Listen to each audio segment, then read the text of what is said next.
आप देख रहे हैं डार्क फाइल्स। तो चलिए बढ़ते हैं आज की इस कहानी की ओर। मैं जब गाड़ी लेकर घर के लिए निकला तो तब तक बारिश शुरू हो चुकी थी। हालांकि बारिश उतनी तेज नहीं थी, तो मैं आराम से कार चला ले रहा था। चूंकि वक्त आधी रात का हो रहा था, तो ऐसे में रास्ता खाली मिलना कोई बड़ी बात नहीं थी।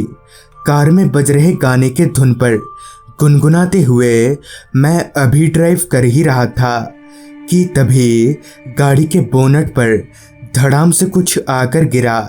मैंने झट से ब्रेक मारा और सीट पर बैठे बैठे ही सामने की ओर देखने लगा, मगर चारों तरफ निगाहें घुमाने के बावजूद भी ना तो कोई आदमी दिखा और ना ही कोई जानवर। चूंकि कार में बैठे बैठे अच्छे से दिख नहीं रहा था, इसलिए मैं गाड़ी से बाहर निकला तो वहाँ सच में कोई नहीं था। अभी मैं चारों तरफ देख ही रहा था, तभी गाड़ी के पीछे वाली सीट का दरवाज़ा खुला और खुलकर अपने आप ही बंद हो गया।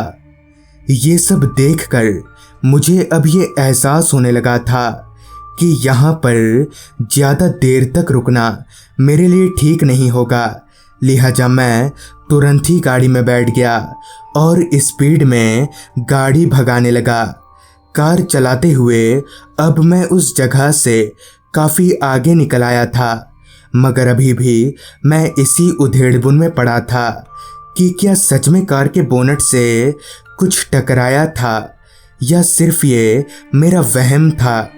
खैर, धीरे धीरे अब मैं रिलैक्स होने लगा था कि इतने में ही पता नहीं क्यों मुझे बहुत ज़ोरों से ठंड लगने लगी, जबकि ऐसा नहीं होना चाहिए था क्योंकि कार के सारे शीशे बंद थे और एसी भी ऑफ था।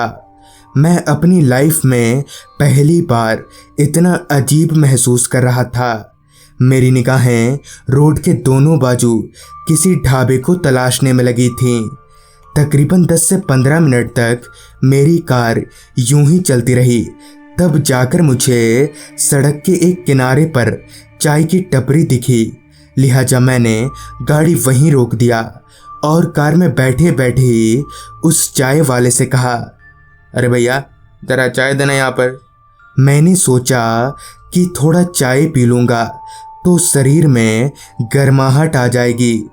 कुछ ही देर में वो चाय वाला चाय लेकर आया, मगर जहाँ उसे सिर्फ मेरे लिए 1 कप चाय लाना चाहिए था, तो वहीं वो 3 कप चाय लेकर आ गया। जिस पर मैंने कहा, अरे 3 कप चाय कौन पिएगा? जिस पर उस चाय वाले ने पीछे वाली सीट पर देखते हुए कहा, अच्छा, ये दोनों नहीं पिएंगे, ठीक है। और इतना कहकर उस चाय वाले ने मेरे हाथ में चाय का एक प्याला पकड़ाया और बाकी बचे दोनों कप को लेकर वहाँ से चला गया। उसके जाते ही मैं झट से पीछे मुड़ा, मगर मेरे पीछे कोई नहीं था।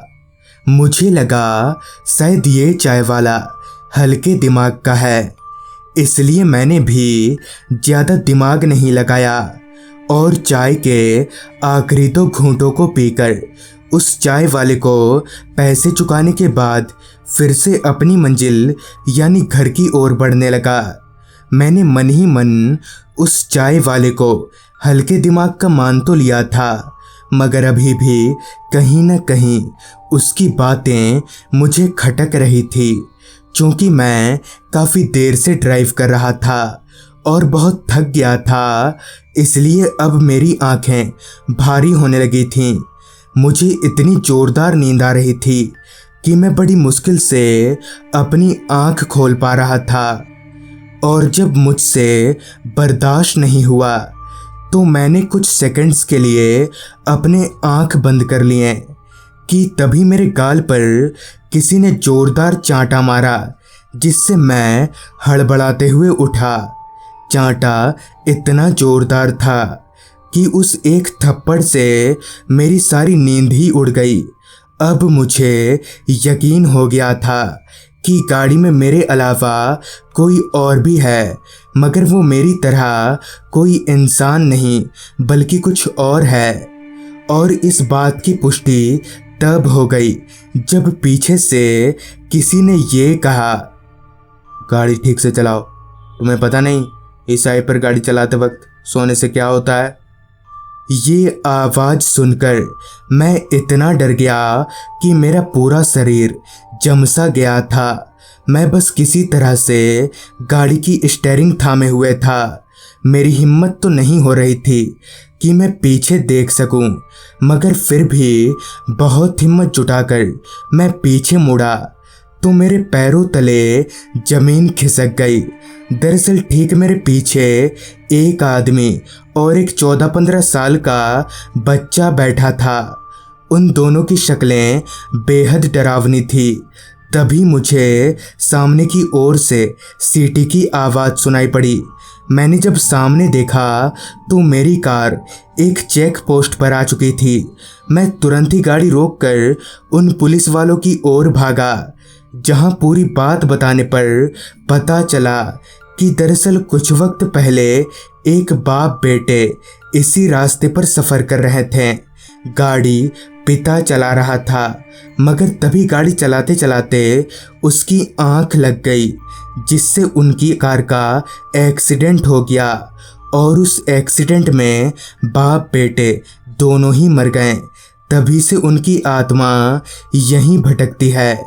तो दोस्तों, ये थी आज की कहानी। अगर आपको ये कहानी अच्छी लगी हो तो चैनल को सब्सक्राइब कर लें। तो मैं आर्यन जल्द ही मिलूँगा आपसे ऐसी ही एक कहानी के साथ।